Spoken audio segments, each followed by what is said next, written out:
Sir आज मी आयुक्तांची भेट घेतली आहे. एक तर माझ्याशी बोल किंवा फोनवर बोल.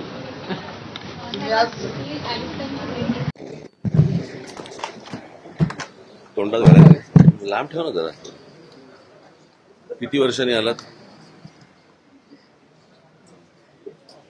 किती वर्षांनी आलात वास्तूत या?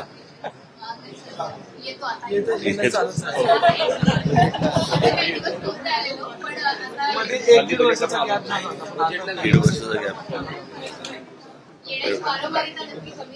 हो, कारण मी जवळपास 4-5 वर्षांनी येत असेल. मी विषय आता 2 विषय आयुक्ताच्या कानावरती घातले. एक विषय म्हणजे मुंबई शहराच्या जमिनीखालून जाणाऱ्या ज्या केबल्स आहेत, मग त्या रिलायन्सच्या असतील, अदानीच्या असतील किंवा इतर ज्या काही आहेत.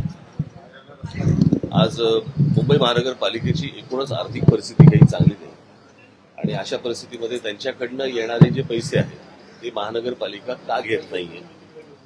आणि त्यांनी आता सांगितलं की तो राज्य सरकारने निर्णय केलेला आहे, परंतु मला असं वाटतं की आता आयुक्तांकडनं राज्य सरकारला ते त्या प्रकारचं पत्र जाईल आणि महानगरपालिकेला मिळणारे जे पैसे आहेत ते घालवू नयेत महानगरपालिकेने, अशी आमची इच्छा आहे. कारण एकतर जीएसटी नंतर ऑप्शन बंद झाला आणि ऑप्शन बंद झाल्यामुळे महानगरपालिकेवरती खूप ताण आहे. तर तो एक विषय होता. मला असं वाटतं संदीप देशपांडे तुम्हाला डिटेलमध्ये सांगतील. आणि दुसरा विषय होता तो म्हणजे महानगरपालिकेची हॉस्पिटल्स. या हॉस्पिटलवरती